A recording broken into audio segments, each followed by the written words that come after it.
said Thailand's got talent. I didn't expect this.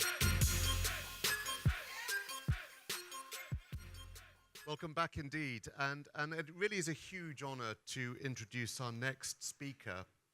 Why? Because the reputation of the organization that she represents is massive, is tremendous within Thailand and beyond, actually. I'm honored to introduce Melissa Lim, who is the Director of Talent for Minor Hotel Group, and I can safely say this was really the breakthrough client for us with Hogan. We've had vision, we've had the future, we've had the past. Melissa's going to help us to get grounded and practical and real with a case study based on the experience of the team, the talent team within Minor Hotel Group.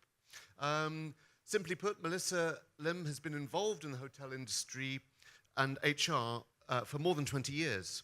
Her previous regional roles have allowed her to be active in Southeast Asia, South Asia, and in the Middle East. And her responsibilities with Minor Hotels Group is to help to drive and execute the deployment of talent acquisition and talent development as a framework for the company. Join me in welcoming Melissa to the stage. Thank you. Thanks, Richard.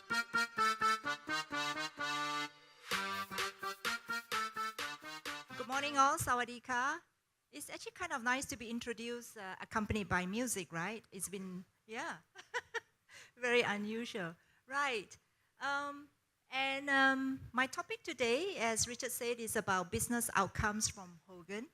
We have been a Hogan client or partner of Mentis now for several years, and we have taken the decision to review some of the results or the tests that have been undertaken by our candidates and analyze them, and this is what I'm going to share today. Just a little bit about the picture here. I've always liked this picture because it so represents Thailand, a welcome by the iconic animal of Thailand, right, the elephant. And this is actually the scenery from our resort in Chiang Rai, which is the Anantara Golden Triangle.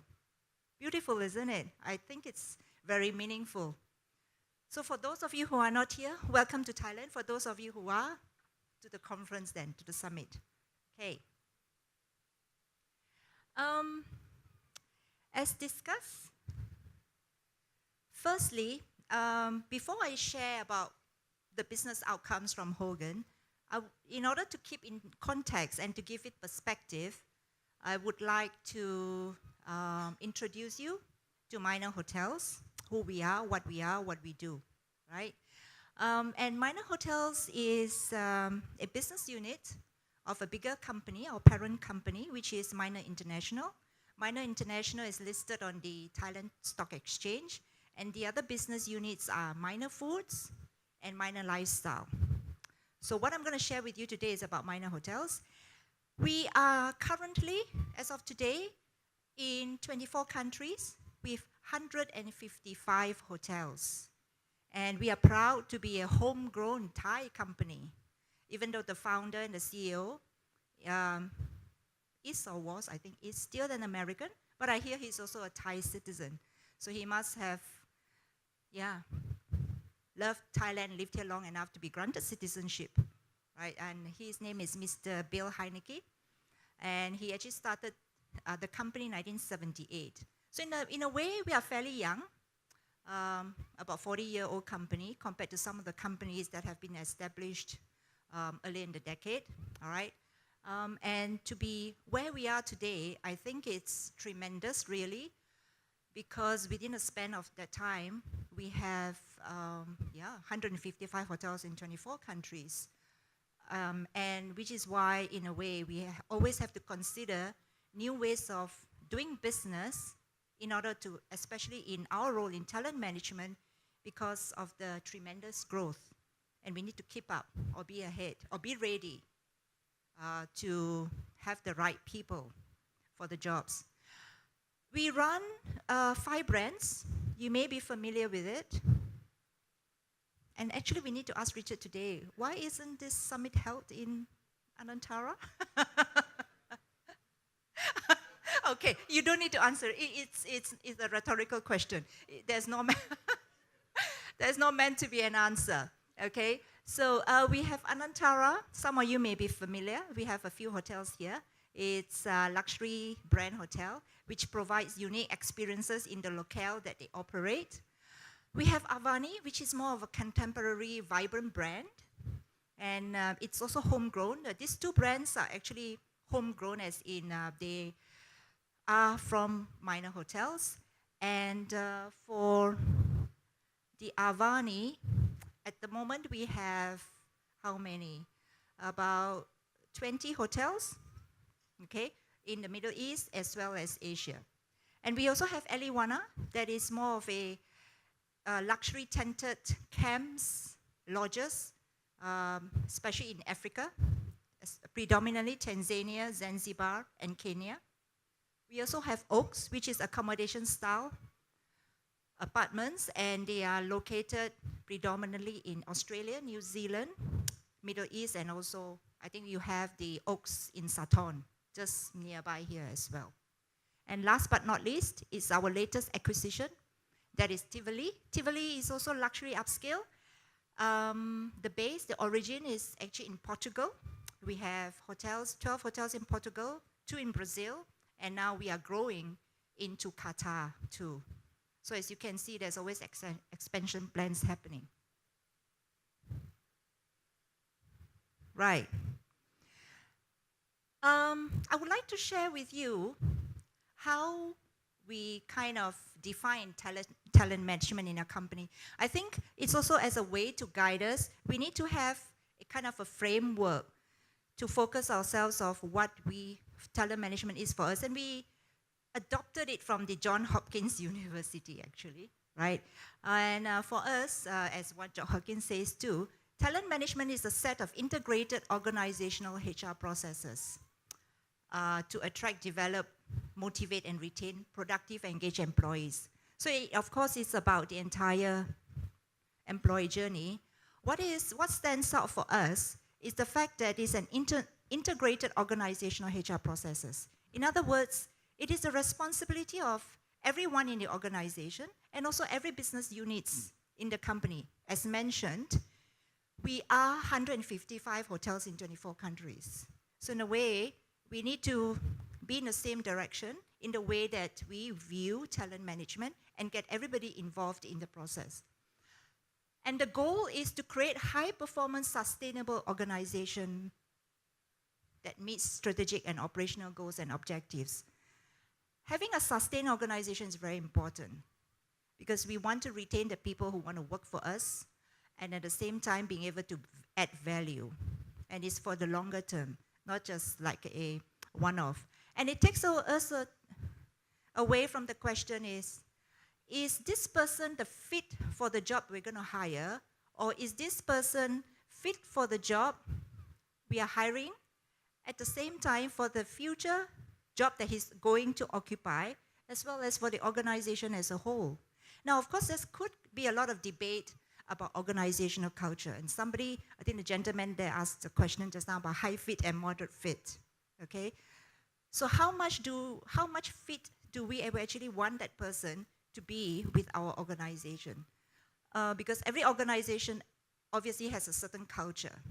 So there must be a certain element of fit into the culture, and how much are we willing to live it in the gray area, so to speak, right? And from my results later, you will see how we manage that.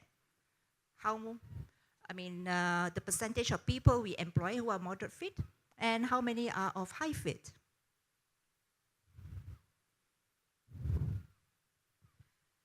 So in order to focus ourselves, oh gosh, did I do that?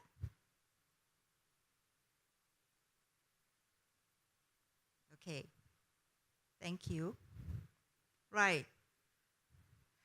So we have divided talent management into 3 main categories, focusing on recruitment and selection, leadership development, as well as engagement. And we have objectives in each of these, what we call categories or buckets. and they are measurable at the end of the year for us how we achieve them. On our team, in talent, there are 4 of us. I have my colleague here, JM, and he and another colleague actually focuses more on recruitment and selection. My role, as well as my VP of talent, we dabble a little bit in recruitment and selection. However, our bigger focus is on leadership development. And by doing hiring the right people for the job, hopefully, and developing them, they should culminate to engagement of the people working with us, right? Now, you may also ask, how is it that we are involved in recruitment selection? We are not directly recruiting for the hotels, but we certainly support and assist them, and with the various tools that we have and the processes in order to get the right people for the jobs.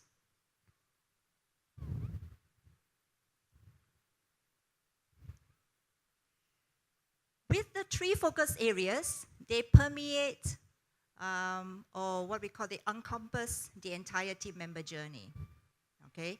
And again, this is to keep us in focus, to show that we try as much as we can to be effective and efficient at every point of the team member journey in order to give them a memorable experience working with us. It's not just about getting them happy working for us, but even at the point where we decide to part ways, this is done in a very gracious as well as productive manner. So you can see from the point of attraction, and this is where I'm going to share with you how we use the Hogan assessment tools. This entire section here, obviously, is under recruitment and selection. Over here is more on development and overlapping reward as well as retaining and releasing is more about, obviously, employee engagement too, or the entire cycle is about employee engagement. Now, our talent strategies or our talent priorities are driven by our business growth and business needs. Currently, we stand at 24,000 employees. We have 155 hotels. According to our 5-year plan, which was set last year in 2016, by 2021, we are to grow the 24,000 team members to 40,000 team members. So as Thomas said earlier, the war for talent. Where will we find these 16,000 team members? How are we going to do it and do it well? Sorry, I keep doing this. I'm so sorry. And at the same time, with the additional 100 hotels, because 155 hotels to 252 hotels, that's how we're going to grow, almost double in 5 years. We are talking about another perhaps 100 general managers, and we are looking at the key leadership positions, and one hotel may have 5 key leadership positions. We are talking about an additional 600 leaders that we need to either find or grow from within quickly.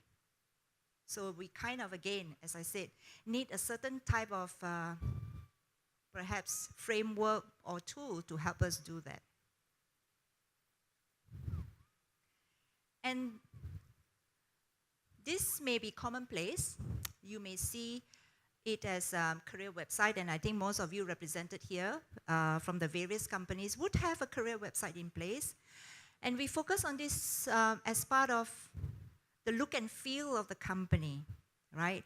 And even though this may be, as I said, commonplace to most of us here sitting here today, however, about 6 years ago, we did have a careers website, but then it was just merely for posting of jobs, and people still had to apply through sending emails to the HR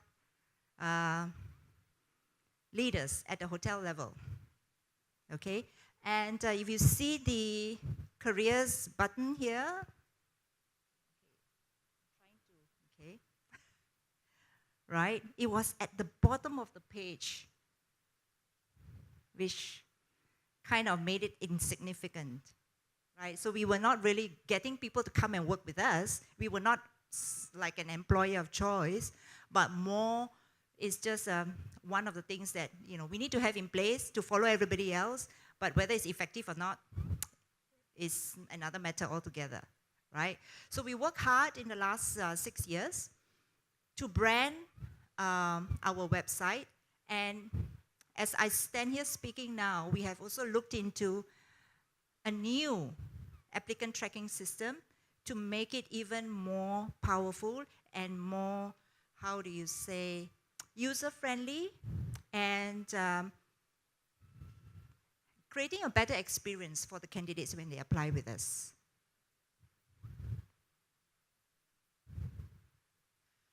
The next thing we did was to have set up LinkedIn pages attached to Minor Hotels. Not many people know Minor Hotels as a company.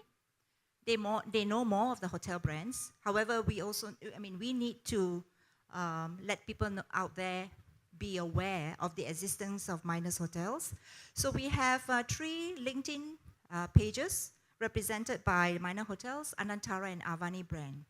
We also have created Facebook pages, and they are managed daily by my colleague here and in our office with daily posts about things that are happening in the company, to send a message out there, inviting them to know more about us and the career opportunities with us.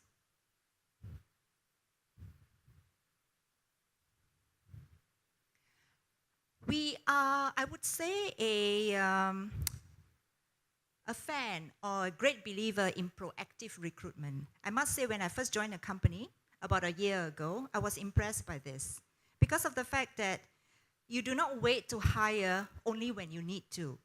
So what we've done is, all of us has been around for a long while. We do have friends or ex-colleagues who work for other companies, and there's always CV coming through our offices, either by somebody we know, a friend, or so forth.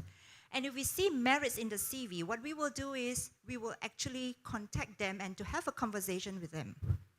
That gives us an opportunity to introduce ourselves as a company, share our expansion plans, and at the same time get to know the candidates, and they are always very appreciative of the fact that they have been able to introduce themselves to us. And who knows, a time may come when they are ready, or we are ready, or in a way that we find a job that may suit them, then we are in contact again. So that has really worked very well for us. And even after we have spoken to the individuals, we may not be able to get them onto the company immediately. We stay in contact with them through a simple quarterly e-newsletter. As Thomas said, they do not want to be bothered to be, people nowadays don't have time to read too much information. So it's only a one-page newsletter, sent every quarter, and containing news that could be of interest to them. Obviously, more about what's happening with us and the upcoming openings, because that is what would excite them. What would be their career opportunity with us, right? So in a way, we compile a database, a mailing list of the people we speak to and people we feel could be a match for us, and we constantly stay in contact either on LinkedIn or definitely through the e-newsletter. Right. So this is just a short story of what we actually do in terms of the team member journey in attracting candidates. So now we come to the second part of it, which is assessing the candidates, and this is where the Hogan assessment comes in. And what I'm going to talk about are the reasons, because we started using Hogan assessment in 2015. So it's only about 1.5 years. And then one day we were asked the question, what is the return on investment on using the assessment? Is it really worth it? Are we getting the right people for the roles that we want? So that makes us think, and we need to constantly review. So we did an analysis, all right? And the data I'm going to present you today covers what we call, again, there's a jargon within the company, the key 15 positions in the hotel. It is excluding the general manager, but the key 15 positions to us is, for example, director of sales and marketing, director of finance, director of food and beverage. All right? So this is the senior or the key leadership roles within a hotel. And the analysis presented comprises candidates who took the assessment from April 2015 up to June 2017. Okay, my colleague JM here does a quarterly analysis and is year to date. That means from the point that the data started up to the current point of time.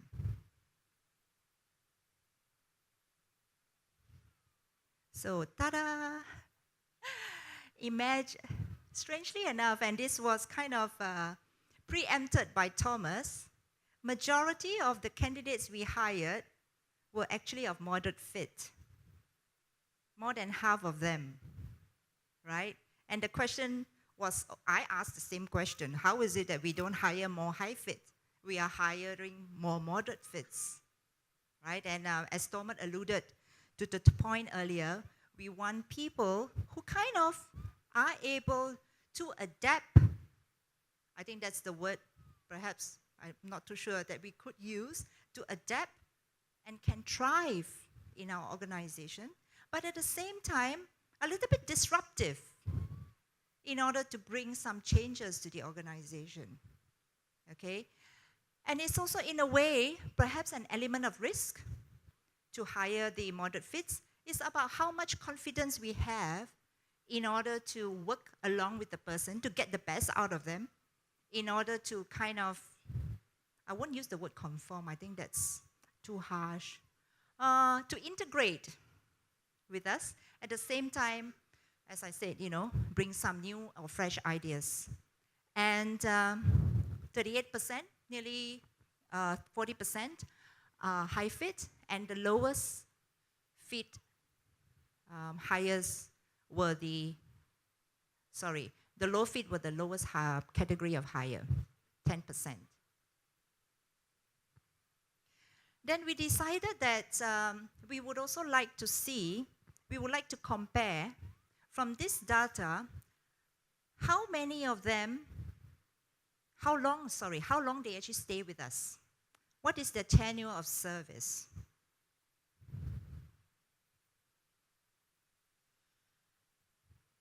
So we had 566 people hired, and as of June 2017, 371 are still with the company. That represents slightly more than 65% of the people that we have hired are still with the company since 2015.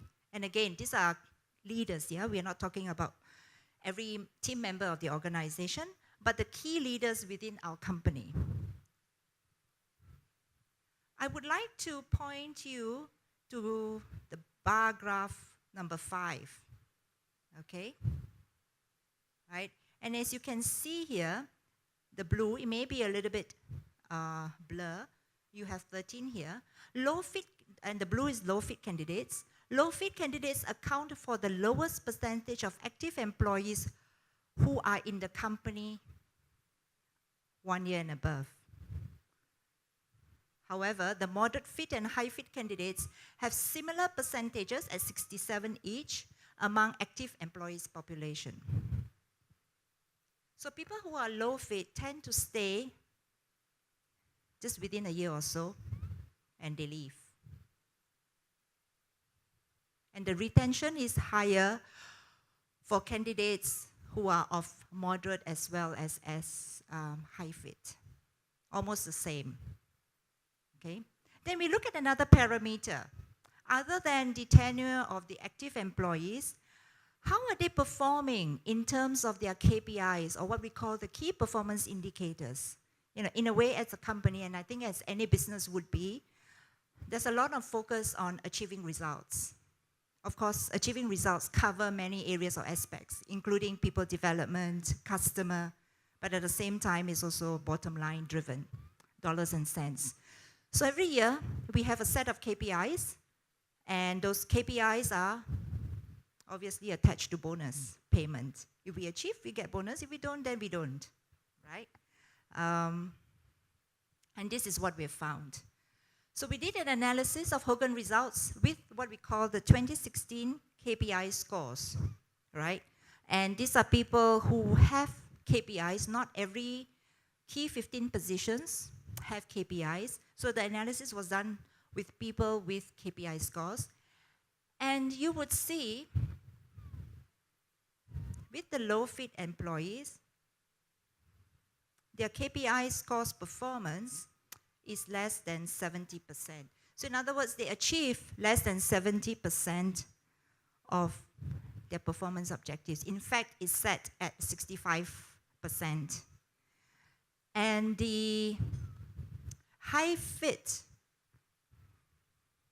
employees, as well as the moderate fit, they have achievement of 91% to 100% of their KPIs. It's a 6-year, even though it says 7 high-fit employees. Unfortunately, one has left the organization.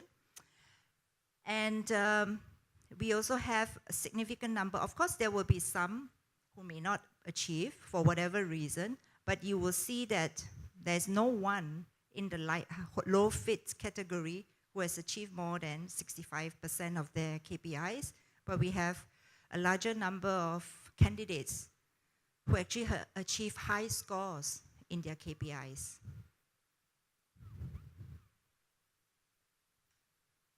So in summary, role acceptance is higher among moderate and high-fit candidates. Somehow when we offer a job to a low-fit candidate, they do not accept sometimes, because perhaps they feel that they're not able to perform too, right? And we try to be as honest as we can in our interview to tell them the expectations and the culture of our company, which is a drive culture. So in other words, you need to be fast-paced, you need to do the impossible, unlock the impossibilities. You know, these are things that have been inculcated in us. All right, and and high-fit candidates were found to stay in the company slightly longer than moderate-fit candidates, just slightly longer. Interesting thing is that low-fit candidates typically leave after 1 year with the company. And looking at, as I mentioned earlier, the 2016 KPI scores, moderate and high-fit candidates achieve higher KPI scores compared to low-fit candidates. And even high-fit candidates who obtain highest possible KPI scores tend to stay longer with the company because it's the right match for them, right? So for us, talent management is about finding the right person for the right job, but at the right time. I'll share with you a story in the sense that we hired somebody about 4 years ago, and great personality, and we knew he could perform too. But then when we visited this person at the hotel that we put him in, somehow we found that he kind of was too big a personality and an individual for the resort that he was placed. And instinctively we knew that the place was not right for him. And true enough, he left within 6 months, unfortunately. But the good thing is, 4 years later now, we are in contact again, and we learn our lesson. So it's about, again, not just the right person for the right job, but at the right time. That's very important. So this is what we have using, I forgot to mention the test that we used. It's actually HPI. I think maybe some of you are using this too. That's the Hogan Personality Inventory. And, at least it may not be the answer to all. What we see an assessment tool is, it's part of a jigsaw puzzle, so to speak. It's one of the pieces that will help us piece the entire picture together. And it lends an objective assessment based on facts regarding the individual. And it takes away the gut feeling of, this person is right for the job, or, somehow the personality matches with yours. And because of that, we may not be as objective as we want. So it's one of the pieces of a jigsaw puzzle that help us to guide us to make an objective decision about the candidate.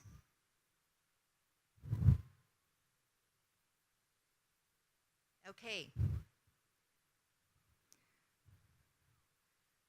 The second piece that we use Hogan assessment is for our leadership development. And how do we do this? Okay. Again, let me share with you our leadership development framework. But before that, a quote from our CEO and founder, Mr. Bill Heineke. We need people with passion for the business. Talent is not enough. So I guess this debunks not so much the myth, but also the fact that we need talented people. We do. It won't get you far if you're not passionate about the business that you're in or the job that you do. Right? How much are you loving? I think His Excellency talked about the L. It's not just listening, but also loving what you do, wanting to grow, and that is espoused by our founder and CEO. He himself is a very passionate individual. You can see just the energy emitting from him whenever you meet him, right? So this is very powerful with him about being passionate, and we endeavor to do that. So other than just evaluating talent, we also look at passion.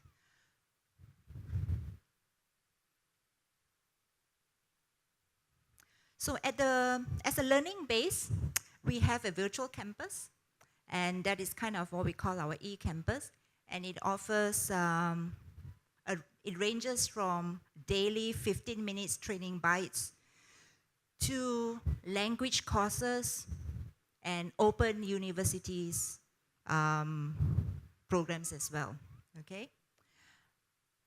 We have 12 modules of supervisory program, and earlier when I talked about getting everybody involved in the organization, the supervisory development series is just not run by the training department. In fact, they do not run it. They actually facilitate that, but the entire program are managed by the functional leaders.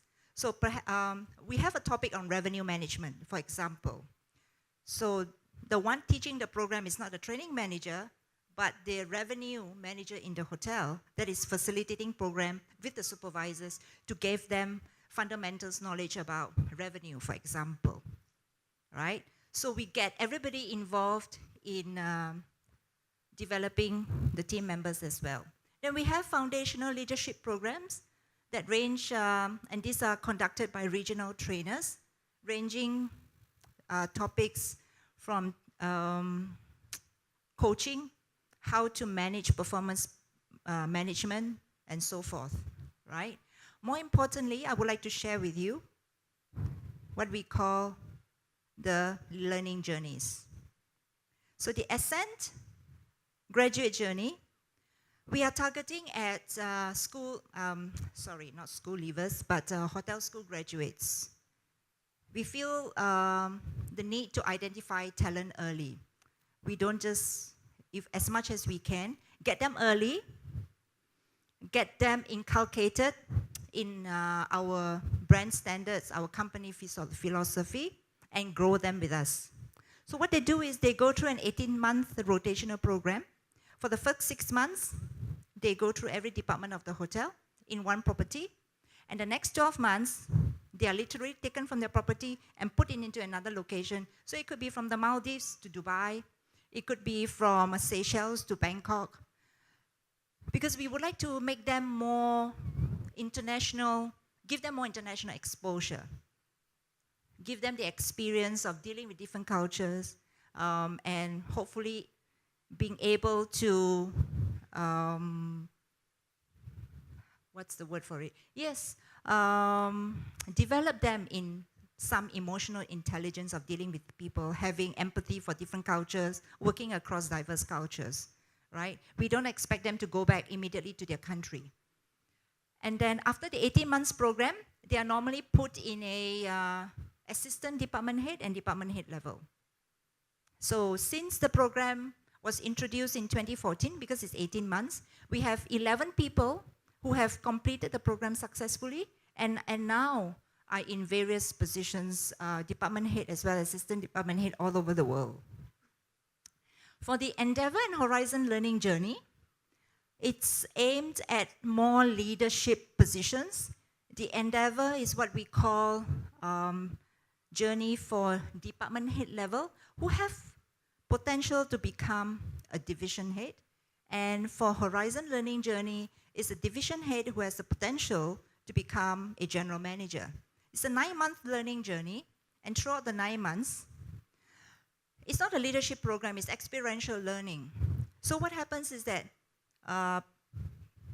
they do the development at their own hotel where they are located, and it's very much project-based.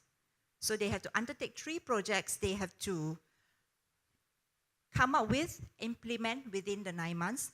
At the same time, looking at certain competencies, we allocate them 5 behavioral competencies that need to develop. So at every step of the way, as they undertake their projects, they also need to keep the competencies in mind and how they're developing those competencies through executing the projects. So it's not about a classroom lecture program, but they learn at their own pace and their own time, and they come up with their own ideas how they want to manage it. At the same time, even though it's facilitated by us in the office, in fact, I take the Endeavour group. Tracy, who's my VP of Talent, takes the Horizon group. We have regular group sessions with them. That means they get together in a session and they learn from each other. I think that's very powerful. It's not about us. At that level, they don't learn from us anymore. They learn amongst themselves. So the sharing during the group session is of value to them. And of course, through undertaking the projects, and they are also assigned a coach to mentor them and coach them throughout the journey. Again, it's getting every leader in the organization interested and committed to the development of talent in our organization. And at the moment, for the Endeavour and Horizon journey, in a way, yeah, we are proud to say that we have about another 10 people who have undertaken the next position, because the learning journeys are meant to support them in their transition and every step of their career. And many of them have become general managers too. And this is where we use the Hogan assessment, and that is Matrigma. And Matrigma assesses a person's problem-solving skills as well as ability to solve complex tasks. Again, it's just predictive. It's not the reason why we take people on. All right, there are other selection criteria, but it gives us a good idea how capable or maybe capable are they to solve problems. And before we use Matrigma, to be honest, we actually started using Matrigma only this year, so I can't share with you any results. Apology if you were expecting that. But what happens is that previously we used numerical and verbal reasoning tests, the normal that we all normally do. However, we were informed that it may not be fair to candidates who do not have a comprehension of the English language. I mean, even though I think it's in, you can choose your local language, but it's very language-based. However, with Matrigma, it is constructed on shapes. So for the assessment, the candidate actually has to see the trends and the patterns of the shape. So it's actually, yeah. So this is what Matrigma does. And it is up to us, of course, to set the benchmark. At what results do we want to take it as the minimum for acceptance to the program?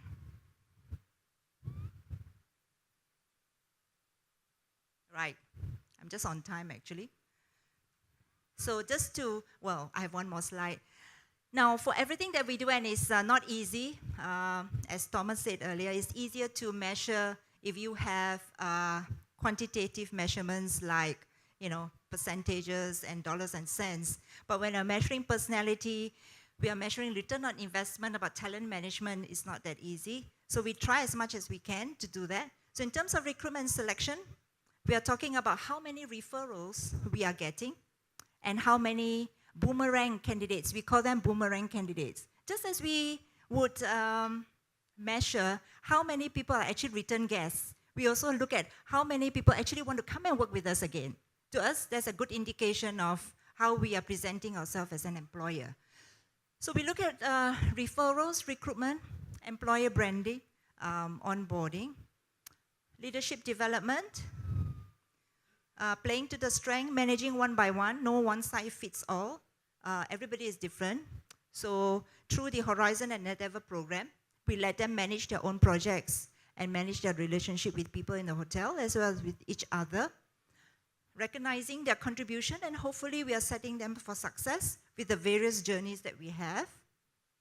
And as said earlier, with the right people in the right job at the right time and growing them, developing them consciously, hopefully we will get their engagement, and with this, we will be able to have return on investment in terms of customer loyalty, profitability, productivity, and retention. And to close my presentation, I want to share with you the definition of insanity by Albert Einstein. Anybody knows that? Doing the same thing over and over again and expecting different results. Okay? So what we are trying to say here is, as much as we can, in our roles, we always have to constantly, even if we are not the forerunner, we need to be in step with the changes that's happening. Even recently, this year, the focus of our conference is disruption. So now it's kind of a mantra in us, in our brains. Before we get disrupted, let's get disrupted from within. Let's disrupt ourselves. Let's make the changes that we need to make so that when the changes actually come or the disruption comes, we are ready or in step with it, or even if we are ahead of it, so much the better. Right, so that's the end of my presentation. Thank you. Okay. I'd just like to say that it's very rare when we work with an organisation, Richard was saying before, to actually try and convince an organisation to do some ROI study is actually an exceptionally difficult thing, even when we're offering to do it for them. So to have an organisation that have actually gone about doing it themselves, supported by us, has been very refreshing. And as you can see from the data that's coming out here, it's allowed us to measure how it's actually affecting. One of the next steps we're looking at is to look at that moderate section. So we use HPI at the moment, but that moderate section, the data is looking very good, very similar to the high fit, but we can dig a little bit deeper. So looking at potentially rolling some HDS into that cohort to see if we can separate that moderate cohort into moderate 1, 2, or 3, help refine the selection funnel, etc. So that's next step. So we've been delighted to support Minor Group for the Minor Hotel Group for the last, it's over 2.5 years now, I believe. Yeah, it's 2.5 years. Yes, yeah, been a long time. Thank you. If you have any questions about Hogan tests, the professor is there. It's Richard, it's not me. So there may be some questions I may not be able to answer, and he has agreed to help.